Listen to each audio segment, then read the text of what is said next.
মহামান্য আদালত ইতিমধ্যেই আসামিকে যাবজ্জীবনের কারণে দণ্ডিত করা হচ্ছে। Objection younger. অবজেকশন হ্যান্ডিউ। আপনার মক্কেল কোথায়? আমার মক্কেল ইতিমধ্যে প্রকৃতির সাথে দেখা করতে গেছে, 5 মিনিটের ভিতরে চলে আসবে। মোহাম্মদ আদালত, তুমি তো বেয়াদব। অবজেকশন অনার, তো আমার মক্কেলেই নির্যাতন করে নাই, আমার মক্কেলের উপরে মিছামিছি নির্যাতন দেওয়া হচ্ছে। এই যে তার সে তার বউয়ের সাথে হানিমুনে গিয়েছিল, তার পোস্টমর্টম এই যে।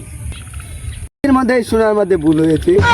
আপনারা দেখছেন যে ওই চিপাই চাপাই করে না, ও সরাসরি অ্যাকশন করেছে।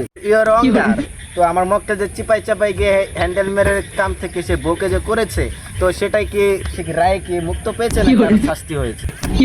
মহামান্য আদালতে এখন রায় দেওয়া হচ্ছে যে ছাড় পেয়ে গেছে, আরও তার জন্য বেশি বেশি করে বাই বাই।